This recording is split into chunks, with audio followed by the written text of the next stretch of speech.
अस्सलाम वालेकुम प्यारे नाजरीन, आज की इस अहम वीडियो में आप जान सकेंगे कि हम बिस्तरी यानी मुबाशरत के फ़वाइद, नुकसानात, हम बिस्तरी की दुआ, हम बिस्तरी का इस्लामी तरीका, अपनी बीवी से सोहबत यानी जमा के आदाब, इस्लाम में मुबाशरत का दुरुस्त टाइम, इसके अलावा और भी बहुत कुछ। लेकिन वीडियो पे जाने से पहले गुजारिश है कि अगर आप मेरे चैनल पर पहली बार आए हैं तो शफ़क़त फरमा कर मेरे चैनल को सब्सक्राइब करके बेल की आल पर प्रेस कीजिए ताकि मेरी हर वीडियो सबसे पहले आप तक पहुंच सके। दोस्तों, हम बिस्तरी के फ़वाइद।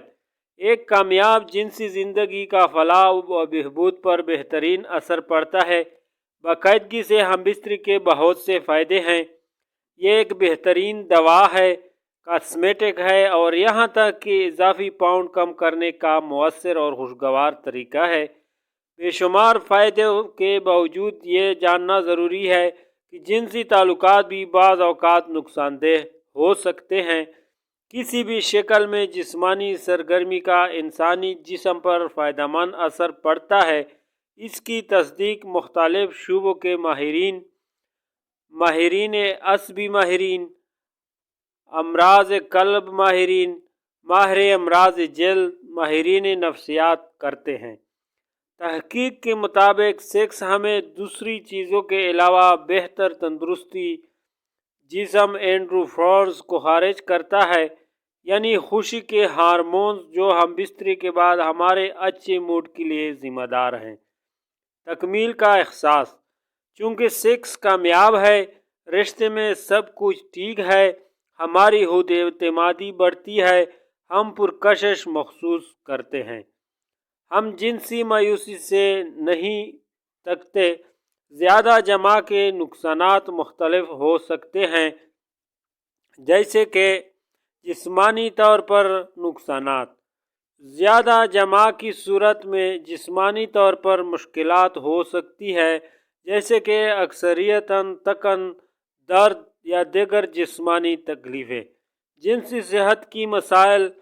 ज़्यादा जमा के बाद यानी जिनसी सेहत की मसाइल भी पैदा हो सकती है, जैसे कि इनफरादी राज़ी न होना या जिनसी टेंशन, तशवीश और जहर आलूदी। ज़्यादा जमा से मुतालिक तशवीश और जहर आलूदी का खदशा होता है।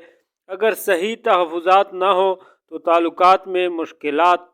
ज़्यादा जमा के बाद ताल्लुकात में मुश्किलात पैदा हो सकती है, खासकर अगर दोनों की रज़ाकाराना हो तो शनसनी का ख्याल न हो। पसंदीदा नज़रियात का असर। माशरती नज़रियात या ज़हानत से मुतालिक पसंदीदा नज़रियात का असर भी हो सकता है और अफराद को नुकसान पैदा हो सकता है। ये मसाइल हर फर्द और हर ताल्लुकात सूरत में मुख्तलिफ हो सकते हैं और एक सेहतमंद जिनसी ज़िंदगी के लिए मुतदिलत अहम है। तौसिया ये है कि हम बिस्तरी का मुतदिल इस्तेमाल किया जाए और सेहत के लिहाज से मुनासिब हिदायतों का ख्याल रखा जाए। हम बिस्तरी का इस्लामी तरीका। इस्लाम में हम बिस्तरी को एक मखसूस तरीके से इख्तियार किया जाता है। हम बिस्तरी का इस्लामी तरीका औरत और मर्द दोनों के लिए है। पर्दा और हुनरमंदी। औरत को हिफाजती पर्दा इख्तियार करना चाहिए और मर्द को भी हुनरमंदी और लियाकत का ख्याल रखना चाहिए ताकि दोनों हम बिस्तरी को अच्छे इख्तियारात के साथ इख्तियार करें। वालिदैन की रज़ा। वालिदैन की रज़ामंदी अहम है। अगर वालिदैन हम बिस्तरी के ख्यारात से मुतफ़िक हैं तो ये बेहतरीन होता है। शरीयती हदूद का एहतराम। इस्लामी हदूद का दुरुस्त एहतराम करना चाहिए और हर किस्म के हम बिस्तरी में हराम चीज़ों से बचना चाहिए। इख्तियार का अदब। हम बिस्तरी में इख्तियार का अदब रखना चाहिए और दोनों हम सफ़रीन का एहतराम करना चाहिए। नेक नियती और दुआ। हम बिस्तरी के बायस नेक नियती रखना और दुआ करना अहम है ताकि अल्लाह ताला दोनों को बरकत दे। दोस्तों, अब चलते हैं हम बिस्तरी की दुआ की तरफ। जब बीवी से हम बिस्तरी का इरादा करें तो ये पढ़े, बिस्मिल्लाह अल्लाहुम्मा जन्निबना शैताना व जन्निब शैताना मा रज़क़तना, जिसका तर्जुमा है, मैं अल्लाह का नाम लेकर ये काम करता हूँ, ए अल्लाह तू हमें शैतान से बचा और जो औलाद तू हमको दे इससे भी शैतान को दूर रख। सही बुहारी। इस दुआ के पढ़ लेने के बाद इस वक़्त कि हम बिस्तरी से जो औलाद पैदा होगी शैतान उसे कभी ज़रर न पहुंचा सकेगी। فائدہ اس کا دوستو اس کو ضرور پڑھنا چاہیے، کیونکہ ہم بستری کے وقت اللہ کا نام نہ لینے سے شیطان کا نطفہ بھی مرد کے نطفے کے ساتھ اندر چلا جاتا ہے۔ ہم بستری کا طریقہ، اپنی بیوی سے صحبت یعنی جماع کے آداب۔ جس طرح اسلام کے روشن اور پرنور انقلاب نے ایک ہی وار میں جاہلیت کے دور کے تمام بے حیائی اور بے حیا روی کو مٹا دیا ہے اور اس کی جگہ دنیا میں شرعی نکاح کو پیش کر دیا ہے، جس طرح اجتماعی سطح پر نکاح کی پاک سنت ایک طریقہ ٹھہرا، اسی طرح نکاح کے بعد ہم بستری یا جماع کے آداب بھی پیش کیے گئے ہیں۔ ان آداب کا سیکھنا ہر مسلمان کے لیے دوستو ضروری ہے۔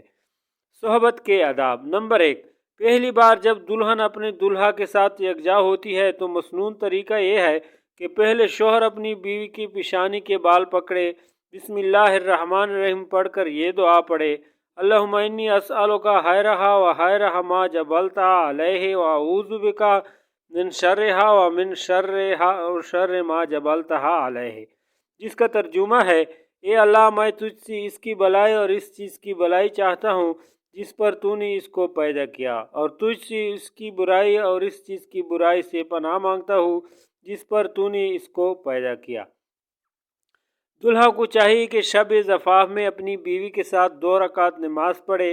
ایسا کرنے سے دونوں کی ازدواجی زندگی ہر ناپسندیدہ چیز سے محفوظ رہے گی۔ اسلام میں مباشرت کا درست ٹائم، رات کا صحیح وقت ہے دوستو مباشرت کے لیے۔